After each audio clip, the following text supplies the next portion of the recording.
तो bourse theory देखे तो रिवीजन में कल हुआ तो photo electric effect, Heisenberg, de Broglie, Planck theory. बोला था बोर्स थ्योरी में कुछ बहुत सारे, कुछ नहीं बहुत से इंपॉर्टेंट फॉर्मूले हैं। फर्स्ट रेडियस का,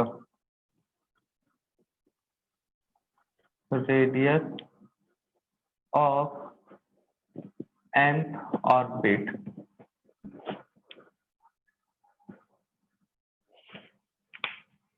तो r इक्वल टू होता है आर एन इक्वल टू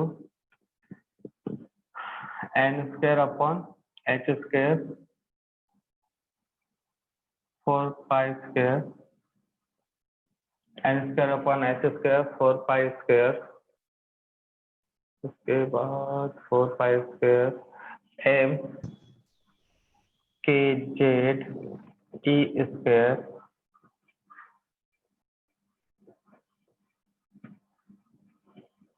इस पूरे को सॉल्व करने पे कितना आता है value 0.529 into N square upon Z. ये पूरा डाटा किसमें इन एंगस्ट्रॉम। उसके बाद सेकंड फॉर्मूला क्या था भाई, energy of nth orbit, energy of nth orbit.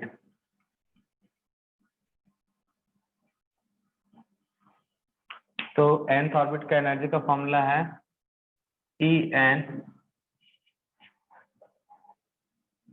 2 pi square M E square Z square K था 2 pi square M square K Z square upon N square upon H square 2 pi square M square M K square था 2 pi square M Z square के square और कहीं से 2 सब आ रहा है 2 2 pi square e square के स्क्वायर एम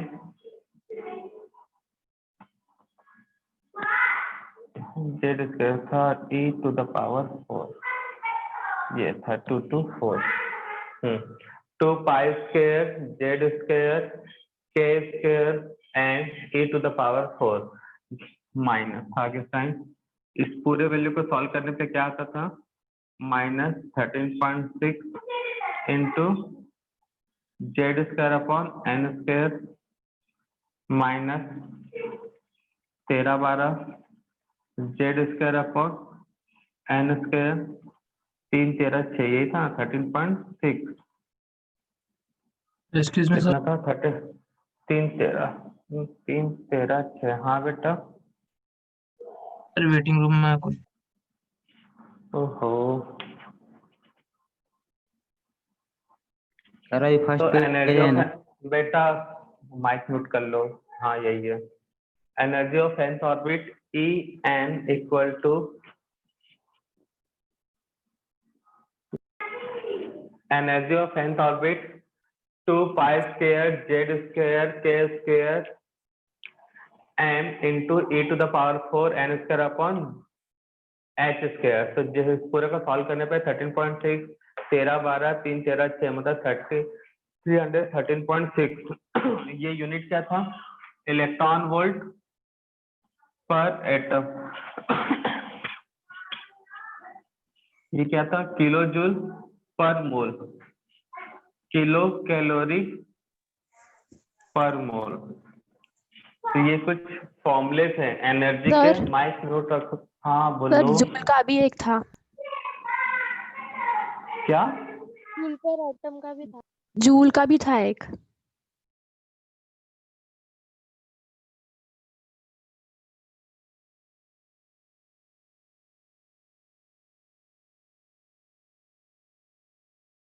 और आपका जो ज्यादा यूज होता है सर वीडियो इलेक्ट्रॉन पॉज हो। पर अरे यार,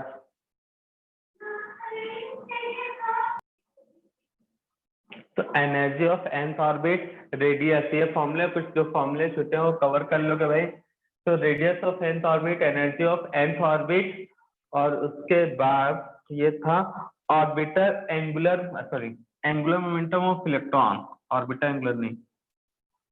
तो इसका फॉर्मूला क्या था बच्चा? एंगुलर मोमेंटम ऑफ इलेक्ट्रॉन, तो angular momentum mvr equal to nh upon 2 pi, nh upon 2 pi था। अब इसी ऑर्बिट एंगुलर मोमेंटम से आता है वेलोसिटी ऑफ इलेक्ट्रॉन का formula, velocity of electron.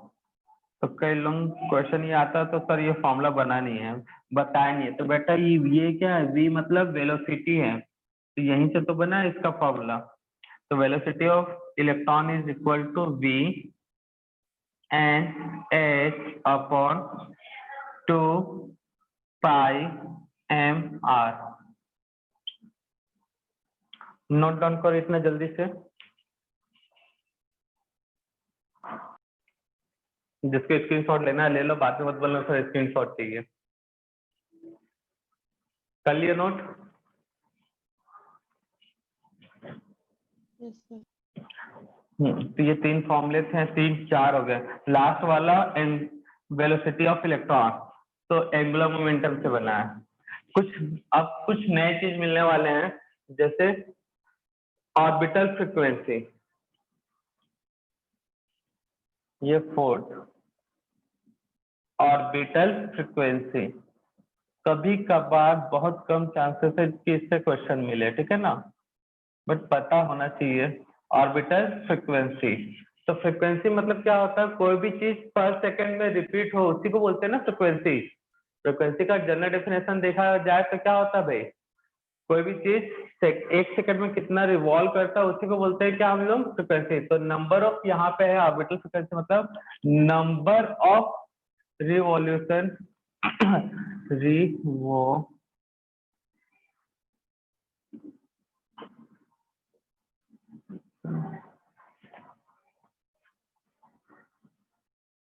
number of revolution of an electron in per second, number of revolution of electron in per second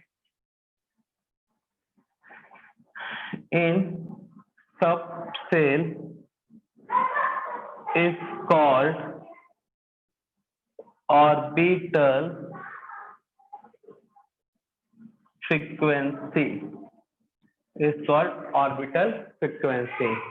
तो orbital frequency होता है आपका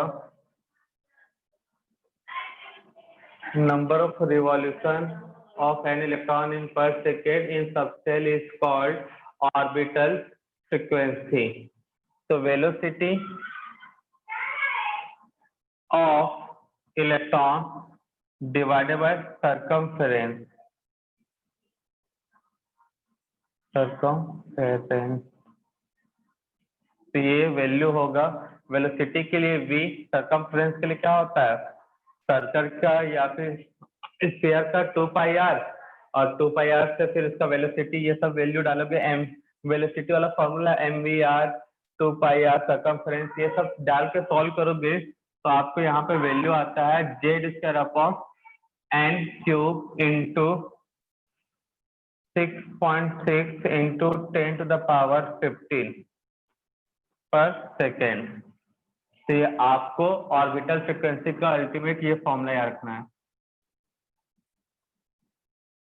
अल्टीमेटली ये फॉर्मूला ऑर्बिटल फ्रीक्वेंसी, ये थोड़ा सा नया फॉर्मूला है, हमने बताया नहीं है, तो नोट अच्छे से कर लेना। कभी क्वेश्चन आए तो डायरेक्ट इस फॉर्मूले से क्वेश्चन सॉल्व होता है। Z square upon n⁻³ into 6.6 into 10⁻15 10⁻15 पर सेकेंड हो गया इसका फिफ्थ। ऑर्बिटल फ्रीक्वेंसी होता है एंड टाइम पीरियड। तो टाइम पीरियड मतलब होता है एक जो ऑर्बिटल फ्रीक्वेंसी का रेसिप्रोकल, मतलब 1 अपॉन ऑर्बिटल फ्रीक्वेंसी, मतलब कितना टाइम लगा एक फ्रीक्वेंसी को कंप्लीट करने में। तो उसका रेसिप्रोकल करोगे तो सेकेंड इनवर्स का रेसिप्रोकल करोगे तो क्या आएगा भाई, सेकेंड इनवर्स का रेसिप्रोकल करोगे तो सेकेंड ना, तो टाइम निकल जाएगा कि नहीं निकल जाएगा। इसे बोलते हैं टाइम पीरियड। जो टी होता है इसको टी से रिप्रेजेंट करते हैं, टाइम पीरियड टी किसी एन ऑर्बिट के लिए, ये तो टी एन। तो टी एन क्या होगा, इसका उल्टा। तो उल्टा करोगे तो क्या आएगा बच्चा, एन क्यूब ऊपर जाएगा, जेड स्क्वायर का टर्म नीचे आएगा, और 6.6 इंटू 15 को जब सॉल्व करोगे तो 1.5 इंटू 10⁻16 सेकेंड ये आएगा। नोट करते जाओ, ये सब याद रखने वाला चीज है। Kinetic energy, kinetic energy of electron, और एक है 7 पोटेंशियल एनर्जी।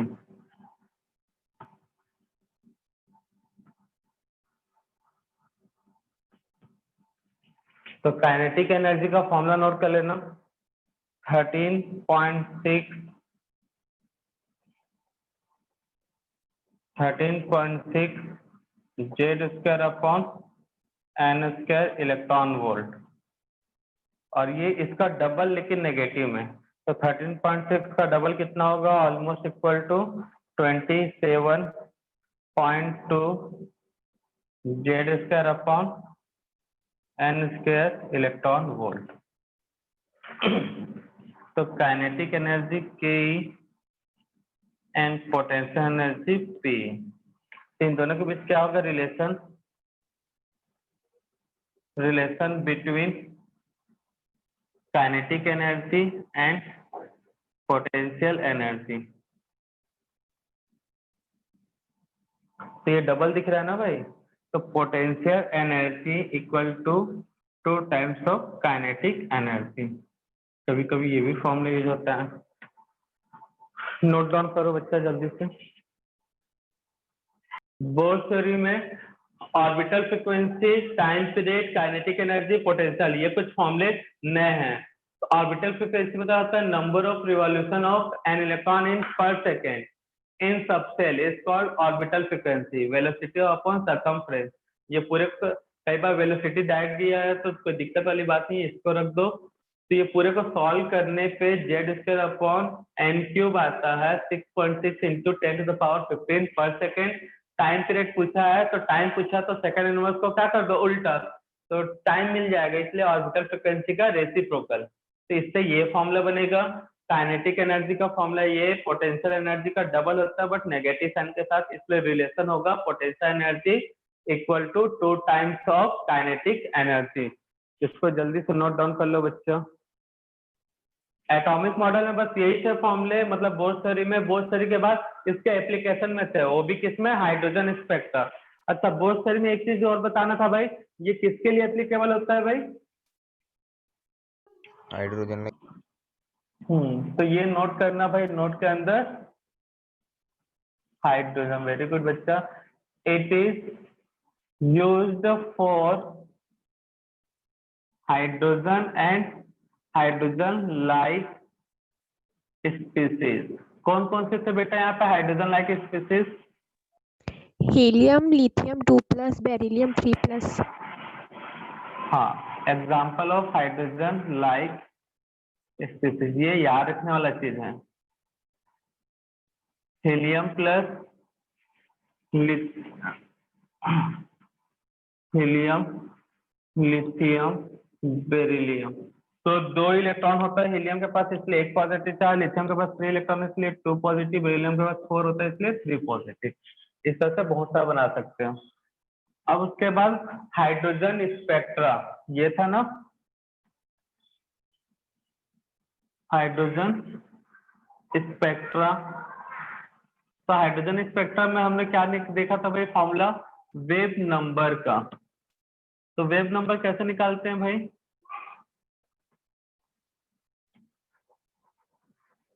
वेव नंबर मतलब न्यू बार। तो न्यू बार का फॉर्मूला क्या होता है बच्चा, 1/λ इज इक्वल टू RH, जो कि रिडबर्ग कांस्टेंट है, Z² upon N1² upon N2²। ठीक है ना। R का वैल्यू क्या था रिडबर्ग कांस्टेंट का, रिडबर्ग कांस्टेंट तो क्या था वैल्यू भाई, 1099 को उल्टा कर दो 677, यही था। यहाँ into 10 to the power minus 10 to the power 5, 1 2 3 4 5 centimetre inverse, यही था फॉर्मूला। वेव नंबर के बाद क्या था देखे थे बता, सर 1 हाँ बेटा, 1 के बाद पॉइंट है सर। 1 हाँ बेटा, तभी ना 109 आएगा।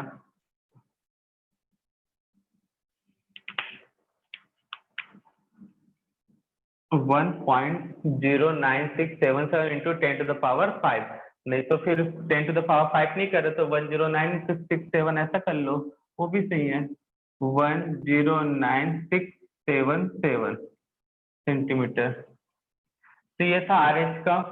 सेकंड हमने बताया था N1 और N2 क्या होता है, अच्छा यही लिख देते हैं, N1 एंड N2 क्या होता है बच्चा, लो एनर्जी लेवल, और N2 क्या होता है, high energy level, energy level. और इलेक्ट्रॉन कहाँ से कहाँ जाता है भाई,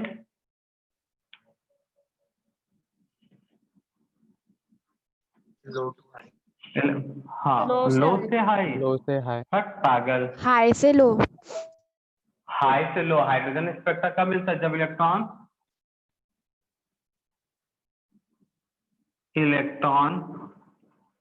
कम from high energy to low energy. Electron कहाँ से कहाँ आता है भाई, हाइड्रोजन स्पेक्ट्रा कब मिलता है, जब इलेक्ट्रॉन हाई एनर्जी लेवल से कहाँ आता है, come from high energy level to low energy level. ये चीज को याद रखना भाई। तो इसलिए यहाँ पे कुछ चीजें फिक्स रहता था, वैल्यू ऑफ N1 ये हमेशा फिक्स रहता था, N1 का वैल्यू क्या रहेगा, फिक्स। नाम क्या था भाई, लाइमन, बाल्मर, यही सब तो याद रखना पड़ता है, लेकिन कई लोग याद ही नहीं रखते हैं। पास्टन, ब्रैकेट, पीफॉन्ड, हमफ्री या हमफ्री बोलते हैं ना कई लोग, हमफ्री करेक्ट क्या मतलब, इसका नेम हमफ्री है तो हम हमफ्री बोल देते हैं भाई। क्या क्या था भाई, इसका वैल्यू बताओ, लाइमन के लिए N1 का वैल्यू, 1 N1 इक्वल टू सब में सबका N1 ऐसे कर लेते हैं, 1 2 3 N1 4 N1 5 N1 6। तो लाइमन, बार्मर, पास्टन, ब्रेकर, पीफन, हमफ्री, ये सबका कितना 1 2 3 4 5 6। हमको याद क्या रखना रहता है, N2 ये N1 वैल्यू याद रखना पड़ता है, और N2 देखते हैं अभी,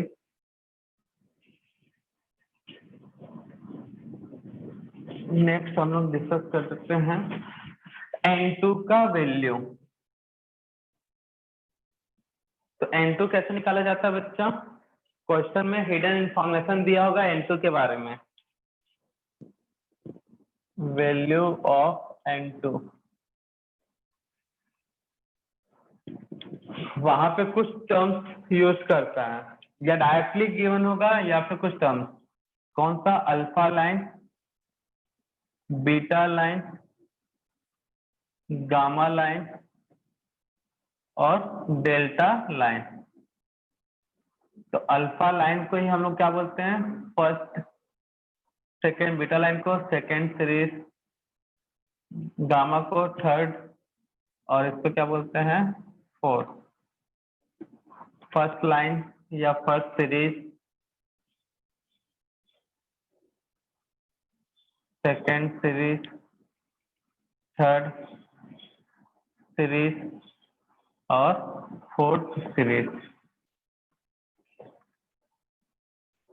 तो यहाँ पे जो होगा N2, कई लोग क्या करते हैं भाई, थर्ड बोलता है थर्ड सीरीज तो थर्ड ले लेते हैं, फोर्थ बोलता है तो फोर्थ ले लेते हैं।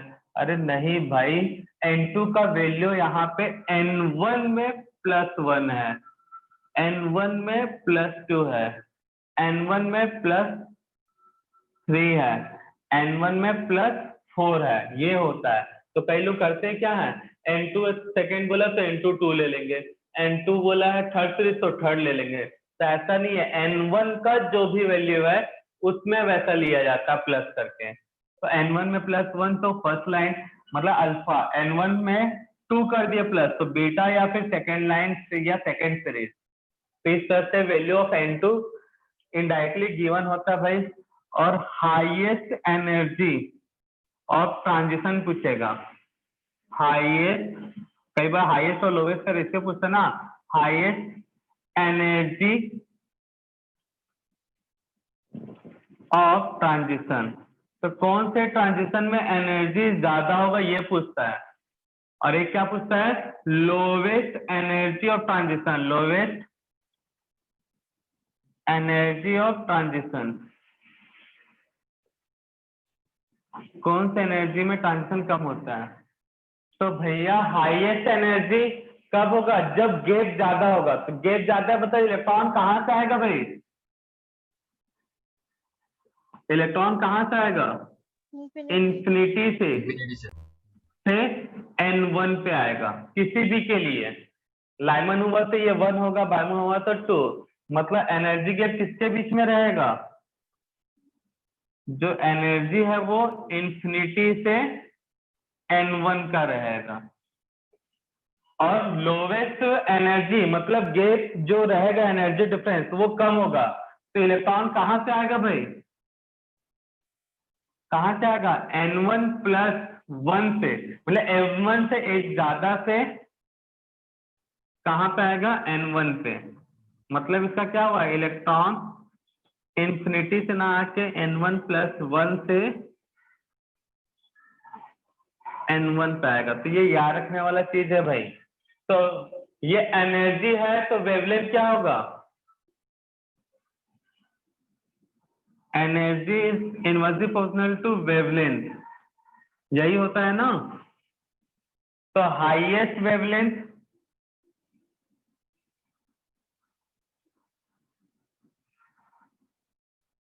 लोवेस्ट वेवलेंथ क्या होगा बताओ? हाईएस्ट वेवलेंथ क्या होगा बच्चा? इंफिनिटी। इलेक्ट्रॉन कहां से कहां आएगा ये पूछ रहे हैं। तो इलेक्ट्रॉन कहां से आएगा भाई? Infinity to N1। ओहो, N1 + 1, जहां लो है वहां हाई ना होगा, उल्टा है ना रिलेशन। N1 + 1 से इलेक्ट्रॉन कहां आएगा? N1 में आएगा। ठीक है ना। और यहाँ पे क्या आएगा? इलेक्ट्रॉन इन्फिनिटी N से आएगा N1 में। तो इस बात को याद रखना। तो यहाँ पे N1 का वैल्यू जो भी है N1 होगा, और N2 का वैल्यू जो लोगे वो N1+1 होगा। यहाँ पे N1 का वैल्यू तो N1 ही होगा, दिया होगा क्वेश्चन में लाइमन बार्मा पैटर्न कुछ ऐसा बोल के, और N2 का वैल्यू क्या होगा? इंफिनिटी। N2 का वैल्यू क्या होगा? इंफिनिटी। तो यही तो रखना पड़ेगा ना। वेव नंबर के फॉर्मूले में क्या होता है? RH into Z square 1/N1 square minus 1/N2 square. तो N1 का वैल्यू N1 और N2 का वैल्यू क्या होगा? N1+2। यहाँ पे N2 का वैल्यू क्या होगा? इंफिनिटी, क्योंकि इलेक्ट्रॉन N2 से N1 में जाता है। तो इस तरह से यहाँ पे ये इसके लिए भी है, हाईएस्ट लोवेस्ट एनर्जी के लिए भी। तो बेटा अगर ये याद है तो ये अपने आप याद हो जाएगा। तो ये हाइड्रोजन स्पेक्ट्रम में था। क्लियर है सभी को? उसके बाद हाइड्रोजन स्पेक्ट्रम पढ़ लिए थे। अच्छा, एक एनर्जी ऑफ ट्रांजिशन वाला फॉर्मूला तो नोट ही नहीं करा बोर्ड में। एनर्जी ऑफ या फिर एनर्जी डिफरेंस क्या था भैया? एनर्जी डिफरेंस बिटवीन ऑर्बिट और सेल। कितना एनर्जी डिफरेंस होता है वो कैसे निकलता है भाई? Delta E. ठीक है, कैसे निकाला जाएगा? डेल्टा ई यूनिट अगर में इलेक्ट्रॉन का 13.6 into Z square 1/N1 square minus 1/N2 square. ये किसमें? इलेक्ट्रॉन वोल्ट पर एटम। इलेक्ट्रॉन वोल्ट पर एटम। तो ये कुछ फॉर्मूले से जल्दी से नोट करो। ये वाला बार बार बताया जाता है, लेकिन बार बार यहाँ पे स्टूडेंट मिस्टेक करता है, तो अच्छे से याद रखना। लॉ ऑफ इलेक्ट्रॉनिक कॉन्फ़िगरेशन है, लॉ ऑफ इलेक्ट्रॉनिक कॉन्फ़िगरेशन, जिसमें फर्स्ट देखे थे हम लोग अफबाउ प्रिंसिपल।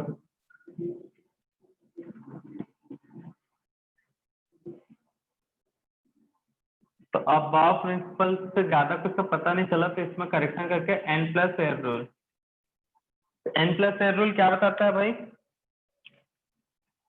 दो वैल्यू अगर N+L का वैल्यू अगर हाई है इक्वल टू हाई और N+L का वैल्यू लो है, तो इससे क्या समझ में आता है? Energy of subshell. Energy of subshell क्या होगा बच्चा?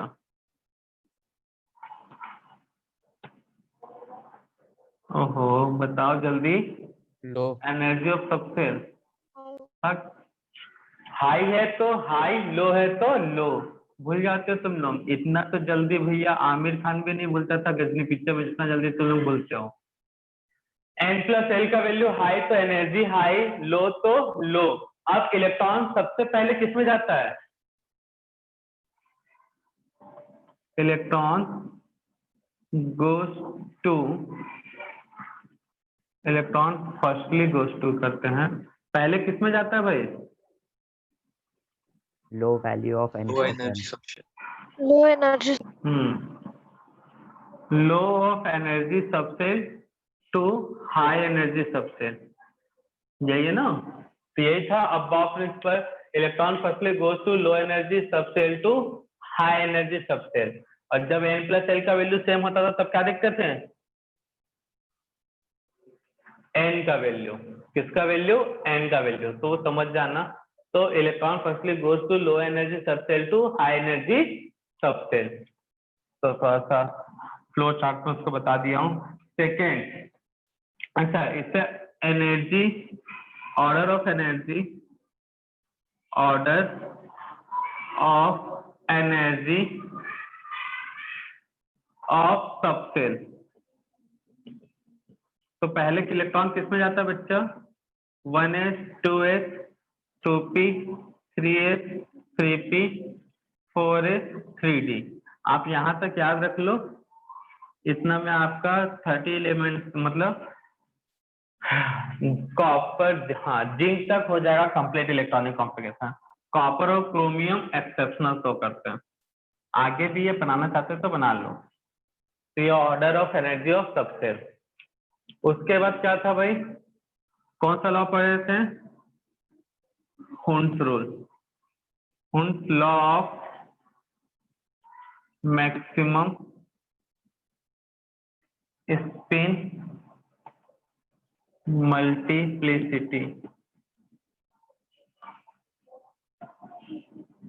या हुंस रूल या हुंस law of maximum spin multiplicity. तो हुंस क्या कहता था भाई, इलेक्ट्रॉन का पेयरिंग कब तक नहीं होगा,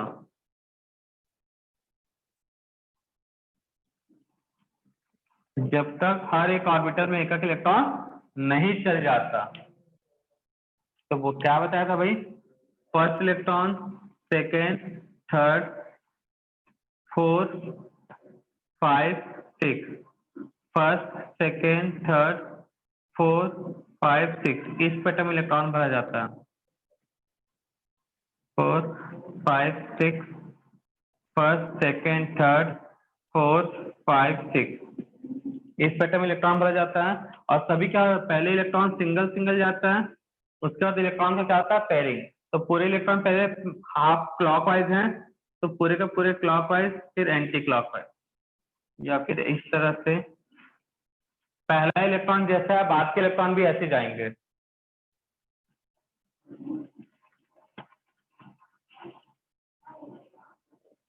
पहला एंटी क्लॉकवाइज, दूसरा एंटी क्लॉकवाइज, तीसरा एंटी क्लॉकवाइज, क्लॉकवाइज क्लॉकवाइज, ये सभी कंडीशन हुंस के अकॉर्डिंग क्या होंगे, करेक्ट होंगे।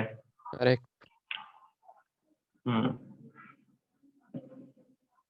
According to हुंस।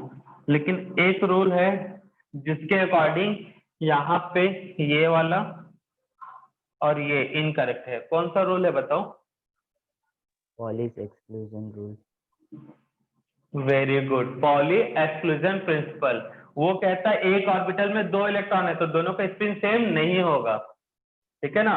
तो ये हुंस के अकॉर्डिंग क्या है भाई, करेक्ट है, बट पॉली के अकॉर्डिंग इनकरेक्ट। हमने जो लॉ बनाते हैं, मतलब इलेक्ट्रॉनिक कॉम्प्लिकेशन लिखते हैं, वो सबको मिला के पॉली, हुंस और अबाव। तो इसलिए हम लोग ये वाला चीज को फॉलो नहीं करते हैं, ऊपर को फॉलो करेंगे और नीचे वाले को फॉलो करेंगे। लेकिन कभी इंडिविजुअल क्वेश्चन आया विच इज करेक्ट फॉर हुंस और नॉट करेक्ट फॉर पॉली, तो यहाँ पे आंसर कौन सा भाई, ये चारों करेक्ट होंगे हुंस के लिए, ये दो जो हैं बीच वाले वो इनकरेक्ट होंगे किसके लिए, पॉली के लिए। तो इस टाइप का क्वेश्चन आ भी चुका है और आ भी सकता है। तो correct according to Hund's rule. तो इलेक्ट्रॉन तब तक पेयर्ड नहीं होंगे जब तक हर एक ऑर्बिटल में एक एक इलेक्ट्रॉन आ जाए, और जो स्पिन है वो क्या होगा, पैरेलल होना चाहिए एक दूसरे के रेस्पेक्ट में। तो यहाँ पे सब पैरेलल स्पिन है। एक दो एग्जांपल इनकरेक्ट वाला बना देते हैं। 1 2 3 4 5 6 1 2 3 4 5 6 1 4 2 5 3 6। तो clockwise, anti clockwise, clockwise.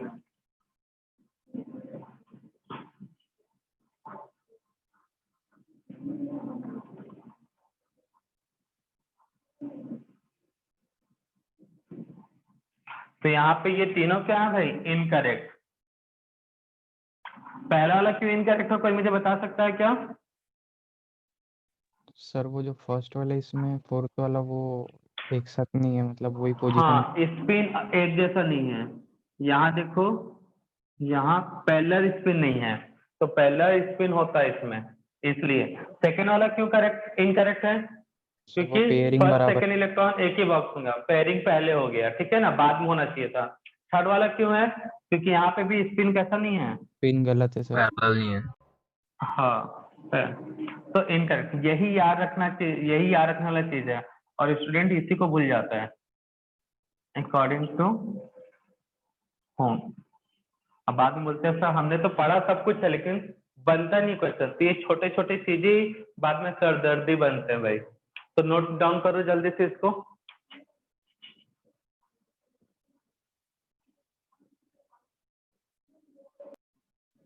Next है poly exclusion principle.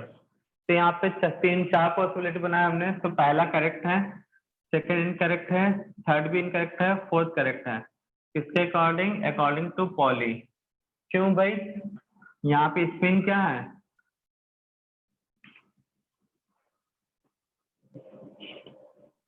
Sir same है इसीलिए वो अकॉर्डिंग उल्टे। टू, हाँ सेम स्पिन। यहाँ पे क्या है भैया? सेम स्पिन, इसलिए इनकरेक्ट है, ये भी इनकरेक्ट है। तो इलेक्ट्रॉन की स्पिन सेम होना चाहिए, नहीं तो सेम होने से क्या होगा? चारों क्वांटम नंबर सेम हो जाएंगे। तो पॉली कहता है चारों क्वांटम नंबर सेम नहीं होना चाहिए। कैलकुलेट कर लेते हैं क्वांटम नंबर, तो करके देख सकते हो। तो ये था पॉली प्रिंसिपल। तो अब बहुत से इलेक्ट्रॉनिक कॉन्फ़िगरेशन और सबसेल पता चल जाता है कि सबसेल में जाएगा हुंस रूल, और पॉली बताते हैं सबसेल के अंदर ऑर्बिटल में इलेक्ट्रॉन कैसे फिल करते हैं। हुंस रूल बोलता है पहले एकक एकक फिर पेयरिंग, और पॉली बताता है अगर एक ऑर्बिटल है तो उस एक ऑर्बिटल में इलेक्ट्रॉन कैसे फिल करना है भाई? इलेक्ट्रॉन कैसे फिल करना है? एक क्लॉकवाइज और एक एंटी क्लॉकवाइज। तो इन तीनों को मिलाने से इलेक्ट्रॉनिक कॉन्फ़िगरेशन वाला टर्म मतलब टॉपिक होता है कंप्लीट। अब उसके बाद अंतिम पड़ाव क्वांटम नंबर। इतना सा पढ़े भाई चैप्टर में। क्वांटम नंबर n का तो यूज पता ही चल गया भाई, क्या बताता है? अगर इलेक्ट्रॉन का एड्रेस लिखना उसके टर्म में बता रहे हैं। n l m and s। तो n का n ये क्या बताता है भाई? गिव आइडिया किसके बारे में? अबाउट रेडियस, एनर्जी और साइज। ये क्या देता है भाई? ये क्या बताता है? Shape of subshell. एम क्या बताता है भाई? डायरेक्शन। Direction. डायरेक्शन किसका? Direction Orientation of of orientation. orbital. Very good. Of orbital, ठीक है ना? और एस क्या बताता है? ये भी डायरेक्शन ऑफ ओरिएंटेशन बोल सकते हो, लेकिन किसका? Electron. Electron. Direction of, very good, orientation of electron. ठीक है ना? इसके साथ बहुत सारी चीजें थी, लेकिन शॉर्ट में यही चीजें याद रखने वाली हैं। और रिप्रेजेंटेशन कैसे करते हैं? अच्छा, यहाँ पे वैल्यू एल का होता है 0 1 2 3 4 5 6 एंड सो ऑन। तो सबसेल क्या होता है बच्चा? S P D SPD F G FGHI। H I, यही होता है। और रिप्रेजेंटेशन ऑफ